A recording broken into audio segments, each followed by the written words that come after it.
Kembali Anda menyaksikan Kominfo Newsroom. Pemirsa, Menteri Pariwisata dan Ekonomi Kreatif Sandiaga Salahuddin Uno menyampaikan pariwisata Indonesia berhasil naik ke peringkat 22 dunia dalam acara apresiasi peningkatan peringkat TTDI 2024 Indonesia di Gedung Kemenparekraf Jakarta. Hal ini membuktikan keberhasilan program dan kebijakan Kemenparekraf dalam memulihkan sektor pariwisata Indonesia. Menparekraf Sandiaga Salahuddin Uno menyampaikan pariwisata Indonesia berhasil naik ke peringkat 22 dunia dalam acara apresiasi peningkatan peringkat Travel and Tourism Development Index 2024 Indonesia di Gedung Kemenparekraf Jakarta. Melalui program pengembangan pariwisata super prioritas, penguatan ekosistem ekonomi kreatif dan digitalisasi pariwisata, peningkatan mencapai 4,46%. Berdasarkan data dari Travel and Tourism Development Index yang dirilis World Economic Forum. Menteri Pariwisata dan Ekonomi Kreatif Sandiaga Salahuddin Uno optimistis meningkatkan daya saing pariwisata Indonesia level dunia bersama Amerika dan Spanyol dengan pilar 3SI, adaptasi, inovasi, dan kolaborasi dengan harapan Indonesia menjadi destinasi favorit wisatawan. Berkat kolaborasi semua pihak, capaian ini kita bisa masuk di angka 22, itu berarti kita masuk di level dunia. Jadi ini kancah yang kita mainkan lagi.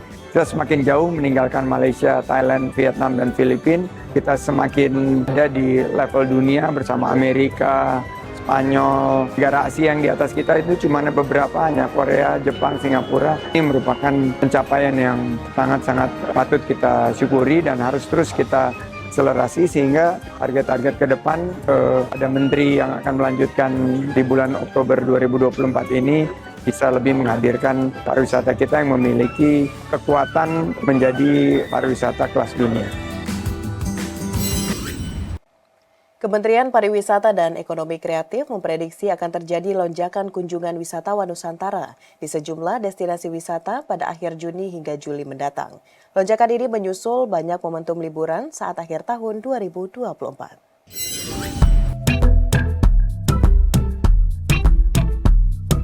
Dalam The Weekly Brief with Sandi Uno di Gedung Sabta Pesona Jakarta Pusat, Kementerian Pariwisata dan Ekonomi Kreatif meyakini momen libur sekolah yang akan berlangsung pada Juni hingga Juli 2024 membawa dampak positif terhadap sektor pariwisata dalam negeri. Adiatama Kepariwisataan dan Ekonomi Kreatif Ahli Utama Kemenparekraf Nianis Caya memperkirakan pergerakan wisatawan Nusantara pada musim libur sekolah ini bisa meningkat 10 hingga 20%. Nia mengatakan perlu persiapan dari sisi pelaku industri dan pengelola destinasi. Salah satu hal yang perlu diperhatikan adalah kemungkinan terjadinya penumpukan di satu tempat pada saat yang sama. Ia berpesan agar pihak pengelola dapat menangani hal tersebut dengan baik, sehingga memberi pengalaman terbaik bagi para pengunjung karena industri wisata merupakan bisnis persepsi.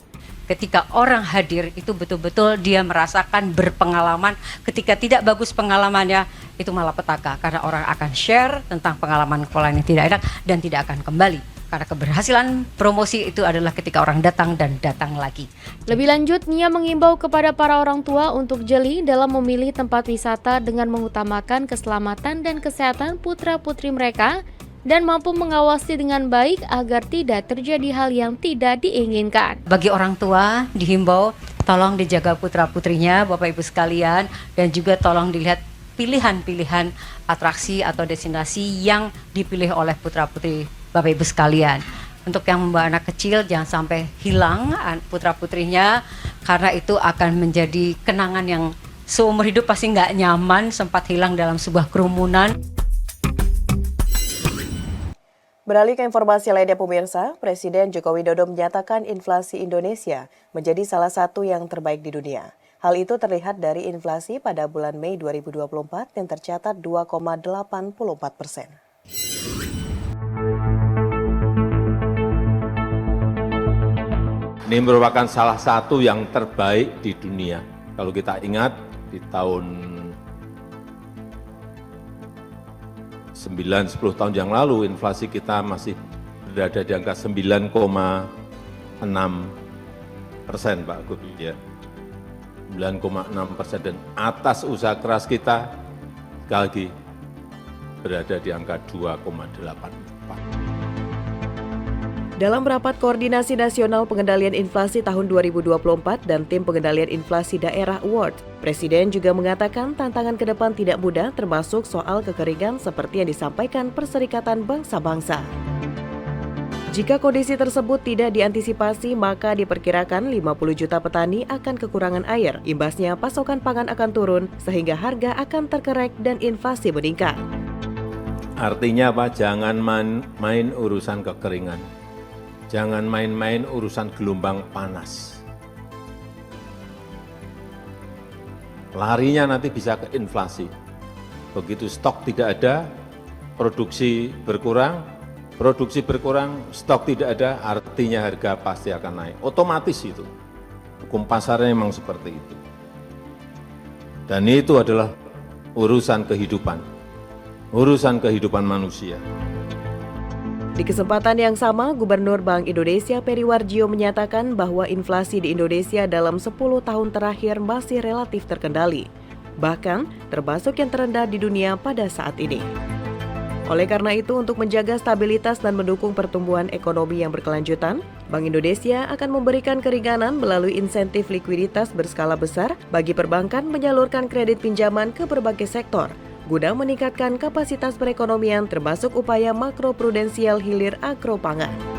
Untuk mendukung pertumbuhan yang berkelanjutan, kebijakan makroprudensial longgar antara lain melalui insentif likuiditas yang besar kepada perbankan kami berikan untuk penyaluran kredit pembiayaan ke berbagai sektor untuk meningkatkan kapasitas perekonomian, termasuk hilirisasi pertanian dan UMKM pangan.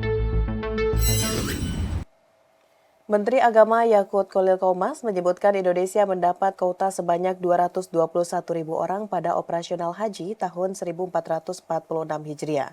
Kementerian Agama mengapresiasi langkah Kementerian Haji Saudi yang kembali mengumumkan kuota lebih awal. Indonesia dapat melakukan persiapan penyelenggaraan ibadah haji lebih cepat.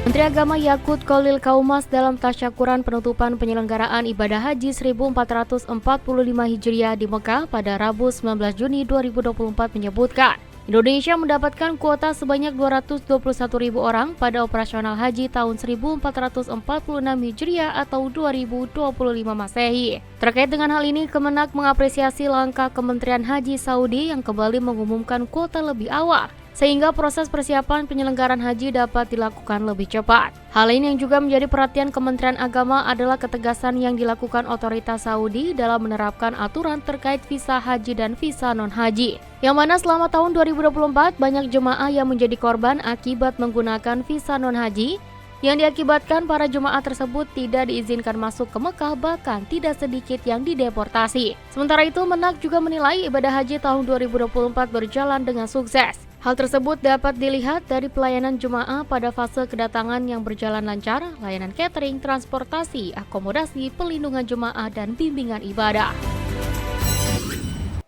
Pemirsa, usai jeda, Kominfo Newsroom akan kembali dengan dialog pelindungan konsumen OJK, efektifkah melindungi? Sesaat lagi.